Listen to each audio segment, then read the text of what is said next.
Bienvenidos a tu consulta de salud, un espacio donde resolveremos tus dudas sobre salud y bienestar, siempre con los mejores profesionales.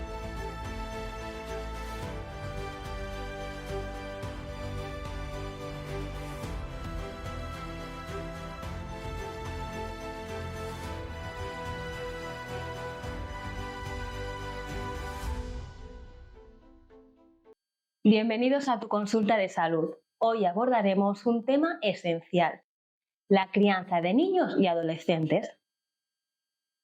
Aprenderemos a cómo educar de manera respetuosa. ¿Qué tipo de vínculos estamos creando en casa?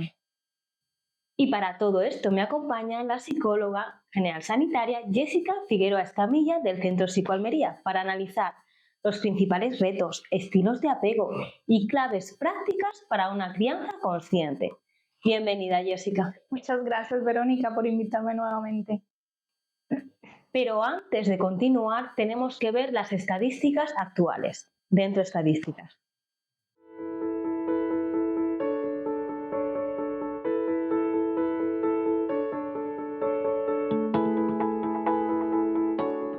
Empecemos con una fotografía general. ¿Sabíais que las cifras recientes reflejan muchísimas inquietudes? Por ejemplo, el 65% de los padres en España siente que no pasa suficiente tiempo de calidad con sus hijos. Y 1 de cada 3 adolescentes no se siente comprendido por sus progenitores. Además, el 40% de los padres reconoce sentirse desbordado en la crianza. Jessica, ¿cómo interpretamos estos datos? ¿Qué están expresando realmente estos números en nuestra forma de criar? Reflejan un desajuste entre el deseo de criar bien y la realidad que estamos viendo, ¿no? Muchas veces hay amor, pero falta tiempo, faltan recursos, ¿no? Tanto emocionales como materiales, y faltan también estrategias claras. Y eso genera frustración tanto en los padres como en los niños y en los adolescentes. Pues sí, estoy también de acuerdo, es lo que estamos viendo en consulta de Psicoalmería, por supuesto. Ahora, para entrar en más profundidad y conocer mejor a Jessica y su forma de trabajar, vamos a hacerle una entrevista un poquito más profesional. Muy bien.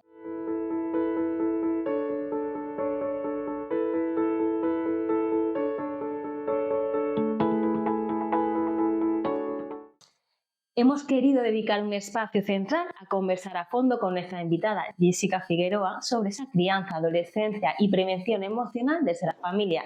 Así que vamos con una entrevista muy interesante que ningún padre o madre debería perderse. Jessica, ¿qué diferencias principales hay entre criar a un niño o un adolescente? Hay varias diferencias. Un niño pequeño necesita estructura, necesita protección y mucho contacto emocional. El adolescente, en cambio, empieza a demandar independencia, quiere explorar su identidad y poner a prueba los límites. Ambos necesitan amor y guía, pero el modo de ofrecerlo cambia. Con el niño, desde la dirección y el ejemplo. Con el adolescente, desde la escucha, la validación y la negociación. Estoy de acuerdo, está muy bien, ¿no? Y hay que aprender a diferenciar en el niño y en el adolescente, y también esa etapa en la que decimos, uy, mi niño ya no es tan niño, ¿qué hago ahora que le voy a pillar el truco? ¿No? Ahora es adolescente. Y bueno, Jessica, ¿cómo podemos manejar los conflictos cuando hay adolescentes en ellos? ¿Cómo los manejamos? Bueno, con mucha paciencia y empatía. Entender que el conflicto no es una amenaza, sino una oportunidad para educar. Hay que evitar personalizar el rechazo o la rebeldía. El adolescente necesita diferenciarse, pero no significa que deje de necesitarte. Escuchar y hablar sin juzgar es clave. Efectivamente, ¿no? El comprender cómo está pasando esa etapa el adolescente o adolescente y recordar un poco cómo lo vivimos nosotros. Exactamente, eso muchas veces se nos olvida, ¿no? Intentamos medir los adolescentes y los niños con una regla y olvidamos cómo éramos, qué pensábamos, qué sentíamos, ¿no? En esa época. Muy bien. Otra pregunta. ¿Qué podemos hacer con nuestros hijos cuando se aíslan o cuando muestran desmotivación? Pues tenemos que observar, pero sin invadir, ¿vale? Podemos acompañarles, ofrecerles ese espacio para hablar y sobre todo no dejar de estar disponibles. Si la desmotivación se alarga, puede ser señal de malestar emocional. En esos casos tenemos que acudir a un profesional porque eso puede marcar la diferencia. Exacto, cuando ya vemos que está limitando mucho a ese niño o adolescente, no dejarlo pasar y ponernos en manos de profesionales, ¿no? Como contigo. Exactamente. Muy bien. Entonces, Jessica, ¿cuándo es recomendable acudir a terapia infantil o familiar? Cuando sentimos que hemos probado muchas cosas y ninguna funciona. Si hay conflictos constantes, si hay mucho sufrimiento, si hay síntomas de ansiedad, de tristeza, baja autoestima, es mejor pedir ayuda a tiempo que dejar que la situación se deteriore, ¿no? Muy bien, correcto. Igual que los adultos podemos sentir todo lo que has dicho, ¿no? Exactamente. Los adolescentes también. Entonces es importante que no se infravaloren lo que esté viviendo el adolescente, porque por desgracia hay padres que están muy desbordados, no lo hacen con mala fe, lo que voy a decir, pero ven que tienen tantos problemas que dicen, ¿qué problema vas a tener tú con tu edad? Exactamente, ¿no? Como que ellos sienten que sus necesidades, sus preocupaciones, sus inquietudes no están siendo escuchadas, no son importantes, y es ahí donde encontramos tantos problemas en consulta, ¿no? Tanto con los niños como los adolescentes. Ya no es solo los adolescentes. Muy bien. Es decir, que hay que darles atención, aunque creamos que sus problemas no son tan graves, para ellos sí lo son. Sí, claro. Muy bien. Pues hasta aquí la entrevista más profesional, así que ahora vamos a otras secciones, ¿eh? Continuamos, ya que nos queda hablar de la diferencia que hay en los estilos de apego en cuanto a la crianza de nuestros hijos, pautas que vais a poder utilizar, así que continuamos.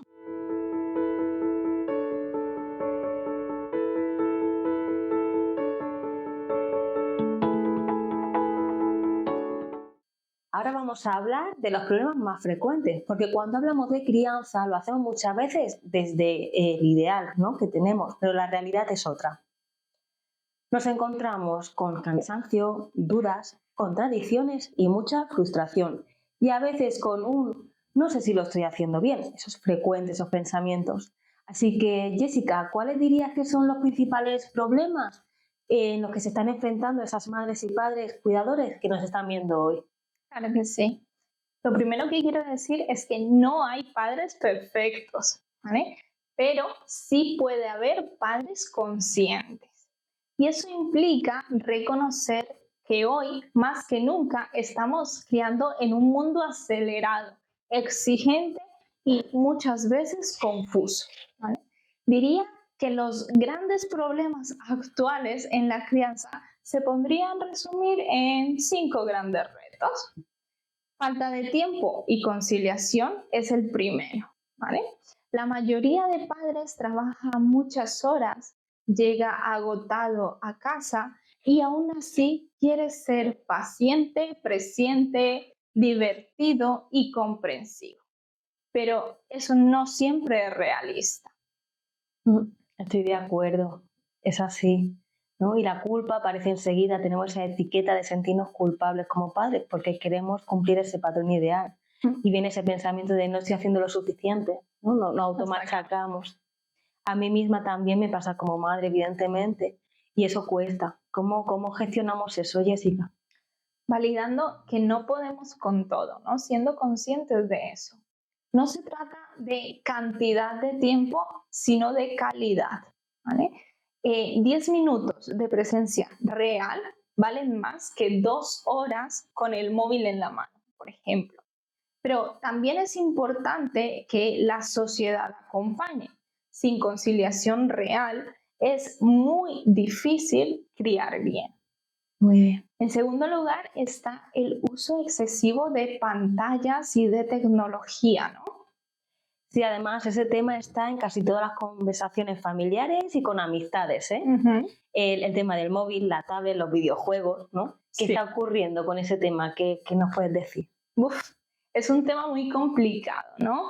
Las pantallas no son el enemigo, pero sí lo es su mal uso, ¿vale?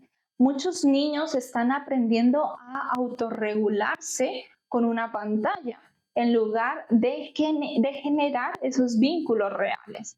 Y eso impacta directamente en su desarrollo emocional y en su capacidad de atención.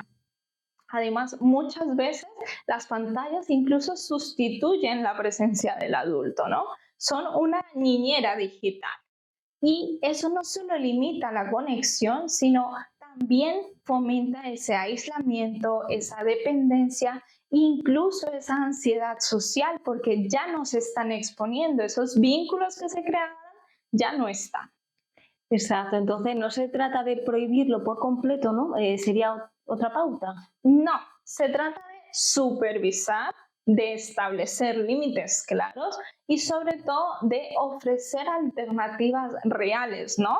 El juego libre, las conversaciones, las actividades creativas, ¿no? El problema no es que se usen pantalla, es que dejen de usar su mundo interior. Muy bien. Vale, el tema de las pantallas sé que da para mucho, pero si lo habláramos por edades, ¿hay algunas referencias, algunas pautas que tengamos en cuenta los padres? Sí, claro. Niños menores de 2 años no pueden usar pantallas. Cuando hablo de pantallas, hablo de televisión, de móvil, de tablet, ¿vale? No está recomendado. De 2 a 5 años podemos dar ese uso de pantallas máximo 1 hora al día, ¿vale? Máximo. Y siempre con un adulto que esté acompañando al menor para ver qué contenido se está usando, ¿vale? Entiendo que esa hora no sea continuada, ¿no? A lo largo del día. Exactamente, es a lo largo del día, ¿vale? Nunca, por favor, mientras están comiendo, ¿vale? Porque perdemos la atención y no somos conscientes de que estamos comiendo, de las texturas, de los sabores, nada de eso. Es lo que solemos ver, ¿no? También cuando salimos a la calle o estamos en un bar, pues vemos los niños con su móvil o su tablet mientras que comen, mientras los padres pues también están conversando, ¿no? Con sus familias o con sus amigos. Bueno, pues de 2 a 5 años sabemos que máximo 1 hora al día, ¿vale? Y de 5 a 17 años, la Organización Mundial de la Salud no recomienda el uso más de 1 hora y media, máximo 2 horas al día, ¿vale? Siempre con control parental, siempre con vigilancia para tener controlados qué contenidos están accediendo, ¿no? Muy bien, muy bien. Te voy a confesar que soy culpable. Porque es verdad que como madre hay veces que estamos en algún bar, algún restaurante, ¿no? Con más gente adulta, que como adultos necesitamos también desconectar y hablar con otros adultos, porque hay Sí, veces por que supuesto. la casa es solo los niños. Entonces es verdad que hay veces que terminan de comer, ¿no? Y como en esa sobremesa sí les dejo un poco el móvil, ¿no? Para que podamos egoístamente desconectar los adultos, pero siempre en un periodo breve. Vale. Y siempre que sea después de comer. Antes de comer y después de comer está bien, ¿no? Pero durante la comida no, para que ellos sean conscientes también de sus necesidades de saciedad, ¿no? De si todavía tienen hambre, si ya están llenos, todo ese tipo de cosas. Muy bien, muy bien. Y que nunca condicionen que el salir fuera es para tener solamente el móvil. Exactamente. Muy bien. Están geniales todas estas pautas. En tercer lugar, también me gustaría hablar sobre esa incoherencia educativa y esos límites confusos, ¿no? Que muchas veces damos. Es cierto, esto lo escuchamos muchísimo. No sé si estoy siendo muy blando o muy estricto. A veces cedo, a veces me enfado, ¿no? O mi pareja educa de manera diferente a como lo hago yo, ¿no? Muchísimo, sí. ¿Qué pasa aquí con todo esto? Bueno, pasa que no tenemos un modelo claro. Muchos de nosotros venimos de modelos autoritarios, ¿no? O modelos ausentes también. Y ahora queremos hacerlo diferente, pero sin una guía clara. Entonces pasamos de un extremo a otro, ¿no? Pasamos de tener esa autoridad a tener ya esa permisión, ¿no? Entonces esa incoherencia genera inseguridad en los niños porque no saben a qué atenerse, claramente. y la consecuencia es que nos desafían más, no por maldad, sino por necesidad de estructura, ¿no? Exacto, ¿no? Es como si el no de hoy vale menos, ¿no? que el sí de ayer, ¿no? Es que están confusos porque no hay algo a lo que sepan que va a ocurrir, ¿no? No está esa estabilidad, depende del día. Y luego a lo mejor hoy decimos que sí, mañana que no, ¿no? Entonces generamos esa confusión y dificultamos que comprendan esas normas. Exacto, la coherencia no significa rigidez, pero sí firmeza afectuosa, ¿ok? Si los límites cambian cada día, los niños se van a desregular emocionalmente, no van a comprender, ¿no? En cuarto lugar, quiero hablar sobre esa exigencia de ser padres perfectos, ¿no? Hoy creamos con una lupa encima redes sociales, libros, consejos de todo el mundo, ¿vale? Sentimos que todo el tiempo tenemos que hacerlo bien, sin errores, y eso es muy agotador. Correcto, así es.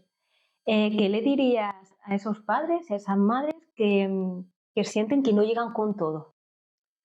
Que es normal sentirse así, que criar no se trata de perfección, sino de presencia, de reparar cuando uno se equivoca, porque como adultos nos equivocamos, pues vamos a asumirlo, ¿no?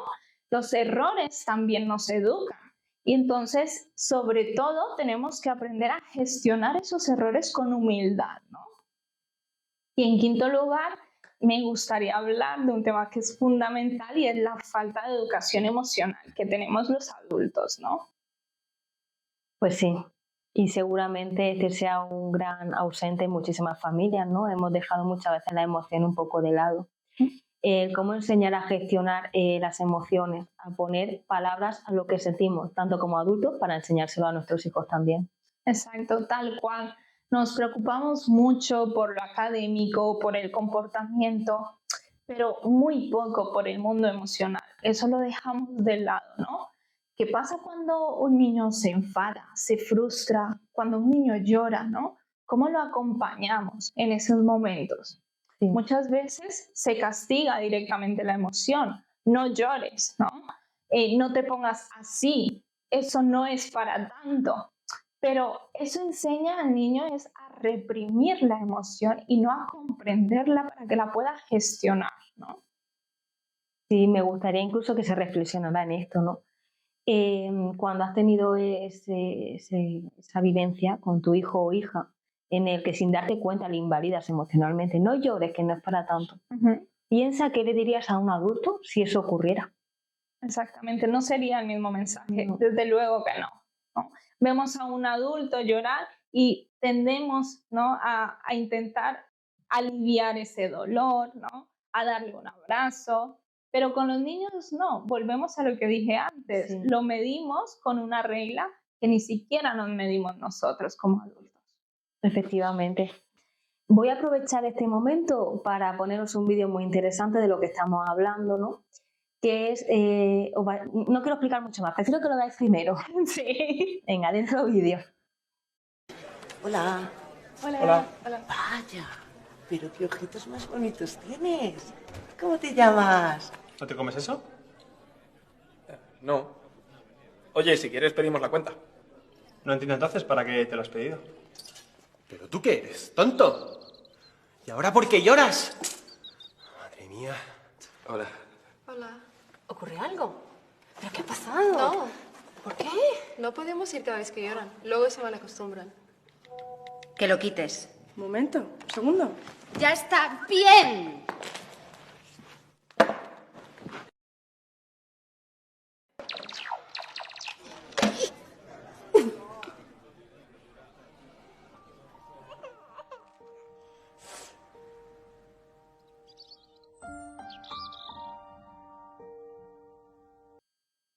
Bueno, ¿qué te parece? ¿Qué añades?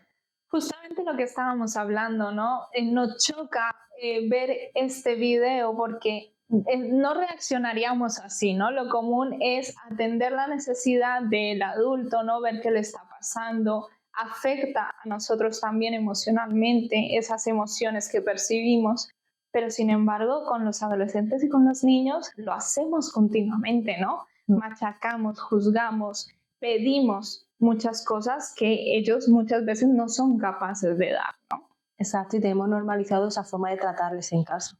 Exactamente, Sí. pues el no llores, ¿no? El por qué estás haciendo esto, es que eres tonto, y ahí vienen muchos mensajes, muchas Correcto. etiquetas, muchos juicios que hacemos de forma inconsciente. Es comprendible, ¿no? Que lo hacemos inconscientemente, no intentamos hacerle daño a ellos, pero ahí vienen esas etiquetas de es que yo no valgo, yo no sirvo para nada, no soy capaz de, ¿no? Claro, Que muchas veces nos traen a consulta, exacto. pues todas las personas que atendemos en nuestro día a día, ¿no? Exacto, la autoestima baja en muchos niños, ¿no? Y preadolescentes y adolescentes, es de esos mensajes que sus figuras de apego le han dado y para ellos son verdades verdaderas. Sí, No las cuestiona. son verdades absolutas, exactamente. Bueno, también os invito a que si queréis buscar, hay otros vídeos similares. Hay uno que me gusta mucho, es en el que unos padres fingen ser sus hijos, y además me gustaría que hicierais este experimento, ¿no? Imitar a vuestros hijos en una pataleta, en lo que hagan frecuentemente y observar su reacción.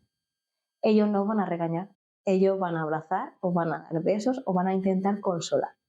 Inicialmente se quedan en shock porque no saben qué está pasando, no son tontos, pero luego van a intentar calmaros. Y ahí os daréis cuenta de muchas cosas. Es importante también hay que decir que tenemos que ser conscientes que las rabietas no se extinguen, ¿no? No podemos extinguir una rabieta porque nos manifiesta el niño qué es lo que está sintiendo y qué es lo que está pasando, ¿no? Es su forma de actuar y de reaccionar ante la situación. Pero sí que podemos acompañar de forma adecuada esa rabieta. Es lo que tenemos que aprender. Exacto, o sea, es decir, los niños es normal esas rabietas, esa frustración, igual que darse toda alegría porque están regulándose emocionalmente, están aprendiendo a regularse y hasta que no adquieran otras habilidades lo hacen de esa manera. Exactamente. Entonces el acompañar, ¿no? El acompasar, que es una palabra que me gusta mucho, el compasar es que poco a poco tú le vas guiando, ¿no? A transitar esa emoción. Exacto. Y paciencia, ¿no? Paciencia e inteligencia emocional, desde luego, y también regulación, ¿no? Como adultos, si veo que estoy perdiendo la paciencia, pues vamos a salir, tranquilizarnos nosotros para poder tranquilizar a nuestro hijo, ¿no? En ese aspecto. Muy bien. En terapia también tienes padres y madres que claro, para trabajar ese tipo de pautas ya más personalizadas. Muy bien. Además, lo que hemos dicho, el cómo está siendo esta crianza con los niños, luego va a tener consecuencias, sobre todo en su adolescencia y en la adultez. Sí, es claro. Desde que somos pequeños, les ayudamos a nombrar, ¿no? Lo que están sintiendo, a expresarlo sin miedo. Le estamos dando un regalo para toda su vida. Pues sí, es cierto, Jessica, muchísimas gracias por toda esta información, por ponerle nombre a todo esto que vivimos muchos padres y madres, porque muchas veces sentimos que fallamos, pero no sabemos el por qué, ¿no? Sí. O pensamos que somos únicos porque no se habla tanto. Y hoy hemos descubierto que muchas de esas dificultades son compartidas, ¿vale? No es algo raro lo que estamos viviendo. Padres y madres, no estáis solos, y no se trata de hacerlo perfecto, sino de hacerlo con conciencia, con presencia, con amor y sobre todo con apertura al cambio. Esto es importante porque no como nos han educado tenemos que educar, ¿eh? Hay veces que cogemos patrones que creemos que son válidos. Exactamente, y tampoco irnos a los extremos, ¿no? Es cierto que no tenemos que repetir esos patrones de crianza autoritaria que hemos tenido y hemos tenido que sufrir lamentablemente, o de ausencia, pero tampoco vamos a llevarlo al extremo a permitir todo lo que diga mi niño, todo lo que quiera mi niño, porque finalmente el que manda en casa es el niño. Y no podemos olvidarnos que nuestro papel como adulto es guiar a ese niño en una vida que sea más saludable, más respetuosa y más feliz, ¿no? Efectivamente, ¿no? Saber poner límites y normas como padres, pero de la mejor manera, buscando esos puntos intermedios. Pues muchas gracias, Jessica.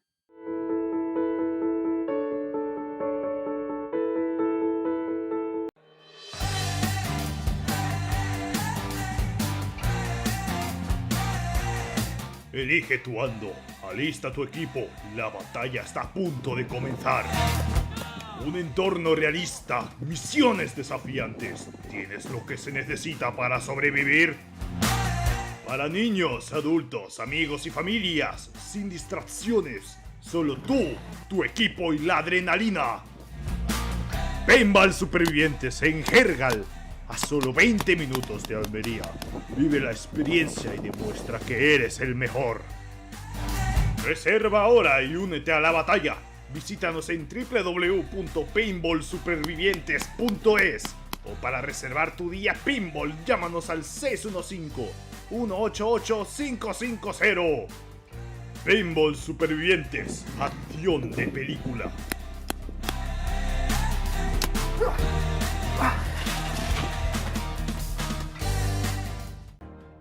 Diverevento es tu sala multifuncional para organizar todas tus fiestas y eventos, ya que cuentan con todo lo necesario: mobiliario, entretenimiento para niños y grandes. Reserva tu sala por horas, cuando lo necesites y como a ti te gusta. Diverevento, en Francisco García Góngora, número 2, Almería. La casita jergaleña, un lugar con encanto, comodidad, confort, para 8 personas y para disfrutar de la naturaleza que ofrece nuestro pueblo Jergal en Almería.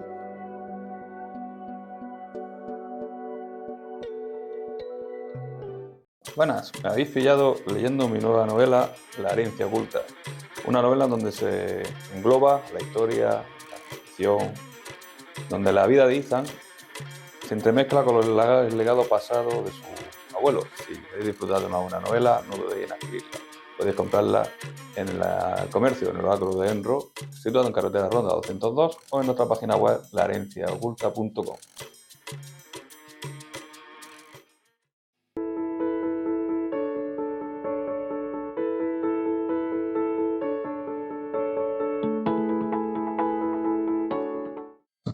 Bueno, Jessica, ahora sí, me gustaría que nos centremos en las soluciones, en esas claves que pueden ayudar a los padres, madres, educadores también, a acompañar en el crecimiento de sus hijos con más confianza y equilibrio, que seguro que es lo que están esperando.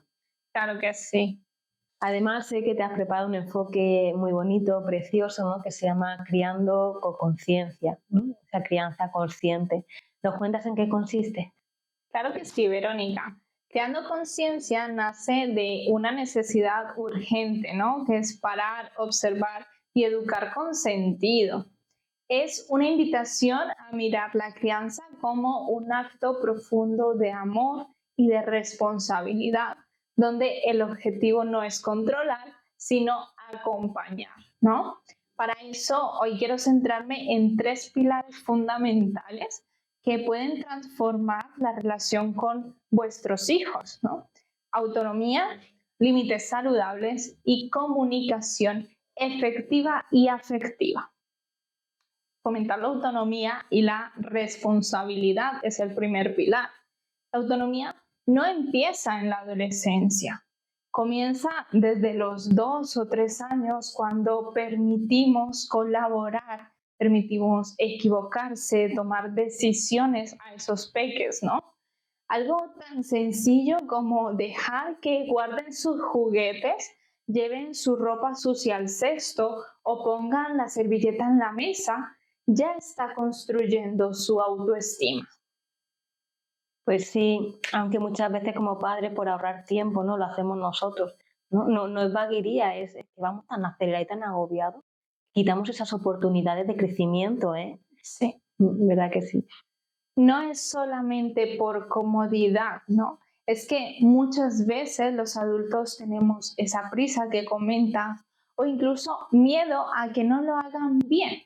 Pero fomentar la autonomía es aceptar que al principio lo van a hacer a su manera, ¿vale? Y lo importante aquí es que lo intenten y demos esa oportunidad. Y esto no solo aplica a la infancia. En la adolescencia también tenemos que permitirles tomar decisiones, incluso que se equivoquen. No desde la negligencia, sino desde el acompañamiento, ¿vale? Si no estudian para un examen, ellos saben que la consecuencia es suspender, ¿no? Y nosotros estamos ahí no para evitar que suspendan el examen, sino para ayudar a reflexionar sobre esas consecuencias que ha tenido su conducta. Pues sí, efectivamente lo que dices. Además, conforme hablaba, me acordaba de mi niño de 2 años, ¿no? Que está empezando a echarse el colacao. Imagínate cuánto colacao entró en el vaso y cuánto fue la primera vez. Bueno, mi frustración era grande, ¿no? Pero claro, respiré profundamente, miré para otro sitio y luego ya se barre, se limpia y ya está, ¿no? Esa frustración volcada en el niño es lo peor que hay porque está aprendiendo y tiene derecho a equivocarse, ¿no? Igual que nosotros cuando estamos haciendo algo nuevo. Así que sí. Y en cuanto al adolescente, igual, ¿no? Si son conscientes de esas consecuencias cuando vengan, forma parte de su aprendizaje. Exactamente. Es un proceso, ¿no? Y nosotros tenemos que acompañar en ese proceso, no juzgar, no criticar y no limitar. Esto qué importante, acompañar el error sin sobreproteger, ¿no? ¿También puedes compartirnos alguna guía de tareas según la edad? Sí, claro que sí. Ahí os voy a dejar una referencia básica, siempre adaptable a cada niño, ¿ok? De los 2 a los 3 años, los niños pueden guardar sus juguetes, pueden llevar la ropa sucia al cesto o pueden tirar papeles a la basura, por ejemplo.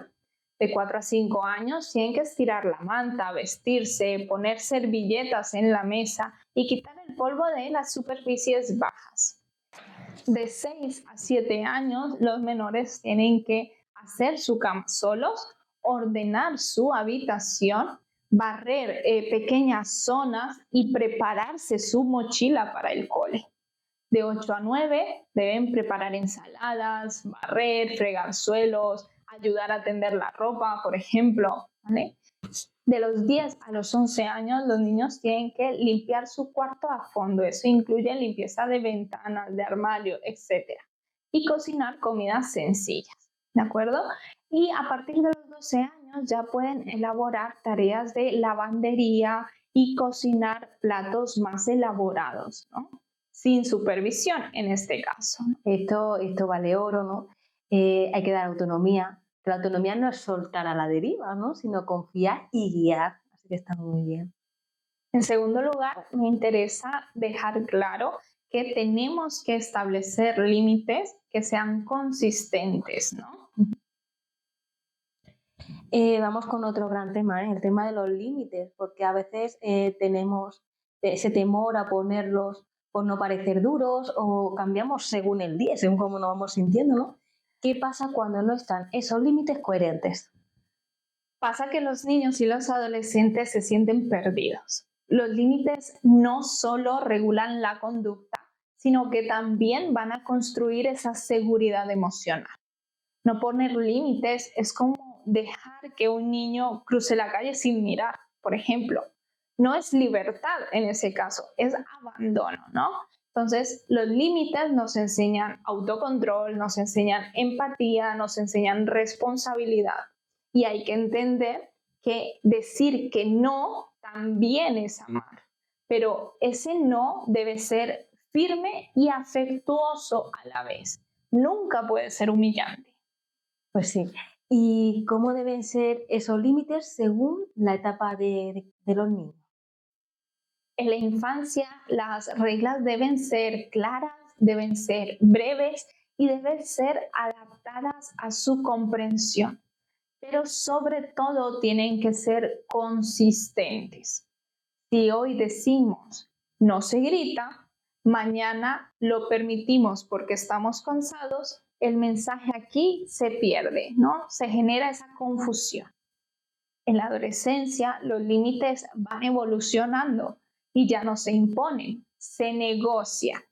No se trata de decir no porque lo digo yo, sino explicar el por qué y abrir el espacio al diálogo, ¿no? Correcto, y cuando no todos los adultos implicados aplican la misma norma, ¿no? Que hayan padres o incluso abuelos, otros familiares que también están un poco involucrados y no se ponen de acuerdo en ese modo de crianza, ¿qué hacemos? Bueno, tenemos que buscar la coherencia. Es una clave que haya una dirección compartida, ¿no? Aunque cada adulto tenga su estilo, tenemos que dirigirnos siempre al mismo destino, ¿no? Si hay contradicciones, el niño se va a desregular. Y en la adolescencia va a aprovechar esa división que existe entre sus cuidadores para desautorizar. Y la tercera pauta que me gustaría comentar es la comunicación efectiva y afectiva. Pues sí, vamos al corazón de la crianza, ¿no? Ahora con la comunicación, ¿no? Porque tenemos que saber comunicarnos con nuestros niños. Entonces, ¿cómo hay que hablar para que nos escuchen? ¿Y cómo debemos escuchar cuando ellos hablan? Muy bien, es una muy buena pregunta, Verónica. La comunicación efectiva no es dar charlas interminables, es escuchar activamente sin juzgar, ¿vale? Mirar a los ojos, validar sus emociones. Cuando un niño llora, no necesita un no pasa nada, ¿no?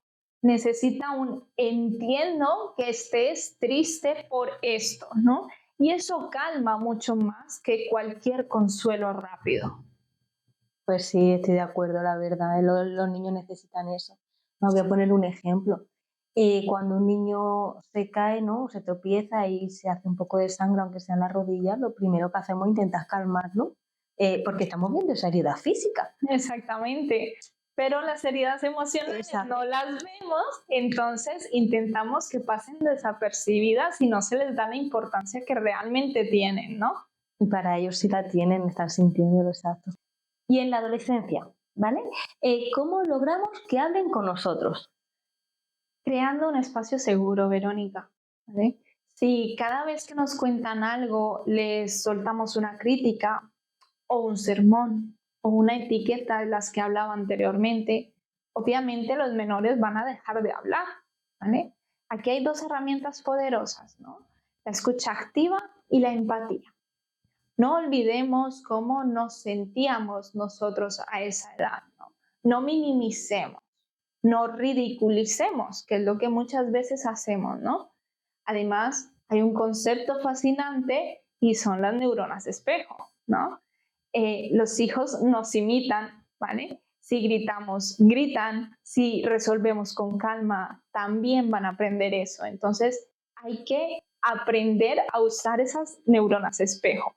No podemos pedirle a nuestros hijos que tengan una conducta o se comporten de una forma o regulen sus emociones de cierta manera si no están viendo eso en casa, ¿vale? O de sus cuidadores. Muy bien, hay una cosa también que ha dado una pincelada que quiero profundizar un poquito más, y es cuando hablamos mal de nuestro hijo, ya sea adolescente, cuando han dicho ridicularizar, ya sea adolescente o niño, eso hay veces que muchos padres lo hacen y no son conscientes de la magnitud de las consecuencias, ¿no? Ejemplo, estar en un sitio hablando con otros padres o madres y decir, mi hijo es un vago, es que no hace los deberes, ¿no? O madre mía, se porta fatal, es que no... Si estamos criticando al niño delante de otros adultos, ¿cómo se está sintiendo, ¿no? Obviamente se siente muy mal, está esa comparación, ¿no? En la que él siempre sale perdiendo sobre sus compañeros. Su autoestima se ve totalmente afectada porque él no es consciente de que su padre está diciendo ese comentario, o su madre, a la ligera, ¿no? O porque realmente no lo piensa, sino como una muletilla, ¿no? Sí. Sino que se lo cree realmente, como una verdad absoluta. Y eso de no pasa nada, ¿no? No estés triste o no sirves para nada, ¿vale? O se le da muy mal. Pero quiero ir más allá, ¿no? Que me gustaría que los padres fueran conscientes en que lo ideal en público es reforzar al niño. Exactamente. Y en privado lo que queréis que cambie. Porque además también ayudáis a que no cuenten cosas y que intenten ocultar los defectos para que no se expongan públicamente. Claramente. No estaría esa confianza que tendría que estar, ¿no? Estaríamos rompiendo con ese principal aspecto de una relación entre padre e hijos. Y luego nos juzgamos, ¿no? O nos sorprendemos de por qué mi hijo no me cuenta las cosas, ¿no? Así es, así que simplemente observar. Lo primero es observarnos como padres, sí, ¿no? Porque vamos haciendo cosas que no nos damos cuenta. Pero una vez que nos observamos y vamos siendo conscientes, ahí podemos hacer esos pequeños cambios que marcan la diferencia sin duda, ¿no? Ujú. Esa diferencia de no ridicularizar a tu niño o niña delante de otras personas y al contrario reforzar lo que sí que está haciendo bien, que lo das por sentado, ¿no? Aunque sea, por ejemplo, conforme se levanta hace la cama, ¿no? Y eso lo haces en un diálogo con otra persona, verás que hace la cama todos los días, no una vez a la semana. Sí, totalmente. Debe cumplir esas expectativas que están hablando de él. Ujú. Pues sí, en resumen, que no solo educamos con lo que decimos, sino también con lo que somos y hacemos. Exactamente. Totalmente, Verónica. Criar no es moldear, es reflejar, ¿no? Si fomentamos la autonomía, si ponemos límites desde el amor y cultivamos una comunicación real, estaremos sembrando una infancia y una adolescencia sanadora, ¿no? Y créeme, Verónica, que si estas bases fueran más comunes, en consulta veríamos mucho menos ansiedad, mucho menos depresión, mucho menos heridas emocionales que no son fáciles de superar, ¿no? Tienen una cicatrización muy difícil. Pues sí, muchas gracias, Jessica. La verdad, todo esto es muy, muy importante. Me gusta cómo lo has expresado, lo que has explicado, porque no se trata sobre todo de hacerlo perfecto, eso es lo que tenemos que quedarnos, sino de criar con conciencia, con afecto, con coherencia, ¿no? Como padres y madres que somos, hemos aprendido que la crianza es un viaje, efectivamente, y que nunca es tarde para cambiar de rumbo y que todo esto que has dicho hoy, estoy segura que mucha gente lo va a empezar a implementar en su día a día. Y si aún así necesitan pautas más personalizadas, pues aquí te tienen. Así es. Jessica, psicóloga en Psicoalmería, carretera de Ronda 202.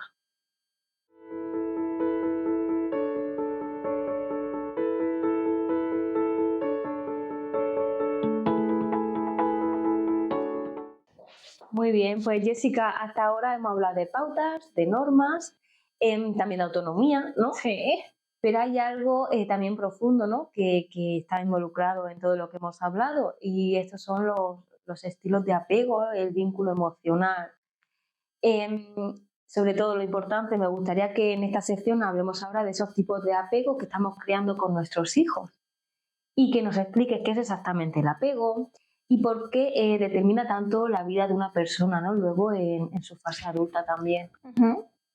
El apego es el primer vínculo emocional que se establece entre el bebé y sus figuras de cuidado, ¿no?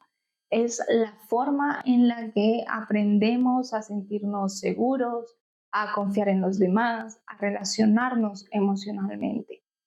No es solamente ese lazo afectivo, sino que es la base sobre la que se van a construir todas nuestras futuras relaciones, incluida la relación con nosotros mismos. Así que desde el primer momento, ¿no? Desde que somos bebés, ¿no? Ese primer contacto, estamos ya definiendo cómo ese niño o niña amará, confiará, pedirá ayuda o incluso se hablará a sí mismo, ¿no? Con ese diálogo interno cuando sea adulto, entiendo. Exactamente. El apego moldea nuestra visión del mundo, ¿vale? Si es seguro o si es peligroso, si valemos o no valemos, si merecemos amor o debemos ganarlo. Y aunque se forma en la infancia, sus efectos se extienden a lo largo de la vida, ¿no? Pues sí, hay diferentes tipos de apego que ahora vamos a hablar más sobre ellos, ¿no? Cómo son cada uno y cómo van afectando. Cuéntanos, Jessica, estos tipos de apego principales, ¿cómo podemos identificarnos en ellos? ¿Cómo podemos saber qué apego tenemos? Hay 4 estilos de apego principales, ¿no? En primer lugar, estaríamos hablando de ese apego seguro en el que el niño se siente protegido y sabe que puede acudir a sus padres cuando lo necesite. En la adultez, este niño va a confiar más en los demás, va a saber pedir ayuda y va a tener unas relaciones sanas. Luego está el apego inseguro evitativo, donde el niño aprende a no mostrar lo que siente porque sus emociones no fueron acogidas y de mayor va a tender a evitar la intimidad o a evitar ese compromiso. Luego está el apego inseguro ambivalente, ¿vale? El niño no sabe si sus padres estarán ahí o no. Entonces se vuelve dependiente emocionalmente, busca una aprobación constante y teme mucho ser abandonado. Y por último estaría ese apego desorganizado, ¿vale? Este es el más complejo. El niño recibe señales contradictorias. La figura que debería protegerle también es la que le está generando miedo. Y es muy común en contextos de maltrato, de negligencia o de inestabilidad emocional grave. En la edad adulta puede dar lugar a relaciones caóticas, con mucho sufrimiento, con mucha dificultad para confiar. Pues sí, escucharte todo esto, Jessica, la verdad es que remueve mucho, ¿no? O sea, es una pena que haya niños que sufran esto y que luego lo tengan en su vida adulta y que arrastren tanto. Porque muchos adultos sufren esa ansiedad, esa inseguridad, esas relaciones tóxicas que no saben de dónde está ese malestar, ¿no? Y viene de ahí, de ese apego que no fue seguro. Y claro que pueden tomar en la etapa adulta ese control de acudir a terapia, eso está en su mano, porque lo que no podemos elegir es quiénes son nuestros padres ni lo que vivimos en la infancia, pero sí podemos elegir cómo queremos que siga, ¿no? El resto de nuestra vida cuando somos adultos. Así que yo admiro muchísimo a la gente que tenemos en terapia, que son adultos que están trabajando, ¿no? Para poder vivir mejor en este mundo que para ellos es tan caótico en muchos aspectos. Y que no es fácil, ¿no? Romper con eso que has tenido durante toda su vida y cambiarlo es muy difícil, pues eso es más valioso todavía, ¿no? El que vengan, el que quieran cambiar, el que quieran generar esas relaciones sanas, es muy valioso. Pues sí. Y Jessica, desde casa para los padres y madres que se sientan un poquito más tranquilos, ¿cómo pueden implementar ese apego seguro a esos niños?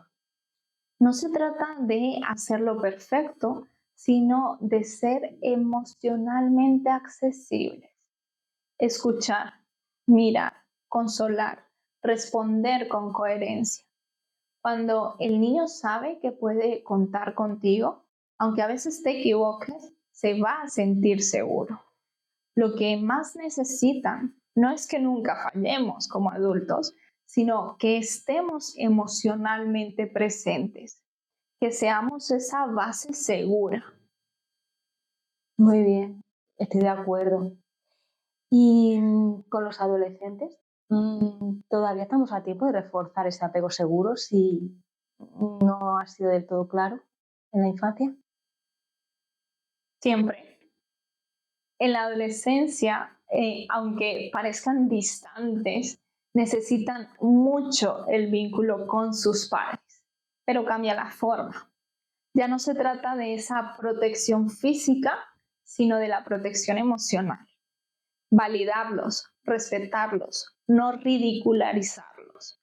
Abrir el espacio para que se expresen, aunque no estemos de acuerdo con todo, ¿no? Si sienten que no serán juzgados, van a venir a ti incluso aún en los momentos más difíciles. Pues sí, todo esto es muy importante, ¿no? Tenemos que cultivar ese apego seguro, que lo estamos haciendo bien, que estamos a tiempo, ¿no? De darle a nuestros niños, a nuestros adolescentes esa brújula interna que la van a tener para toda la vida, ¿eh? Así es, porque un niño que ha sido amado de forma estable será un adulto que sabrá amar sin miedo. Y si no lo fue, también puede sanar. Y si lo somos nosotros, los que no tuvimos este apego, también podemos sanar y también podemos criar diferente. Nunca es tarde para romper esos patrones. Muy bien. Todos los adultos que se sientan identificados y que quieran esa terapia personalizada para sanar, os recomiendo a Jessica, sin duda, para esa terapia individual. Muchas gracias. Y lo que hemos aprendido hoy es que el vínculo no se impone, se debe construirse día a día, con gestos, con palabras, con presencia, como bien has dicho. Y eso está al alcance de todos si nos lo proponemos. Así que muchísimas gracias por acompañarnos hoy, Jessica. Gracias a ti, Verónica, por invitarme nuevamente al programa. Nos vemos en siguientes programas y estoy segura que todo lo que hemos dicho os ayudará muchísimo. Eso espero. Un abrazo. Hasta luego.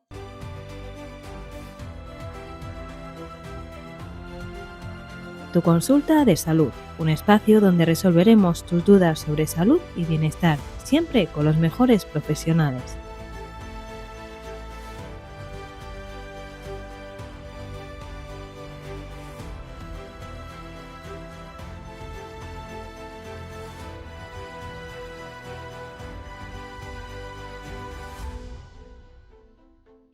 Y saludable.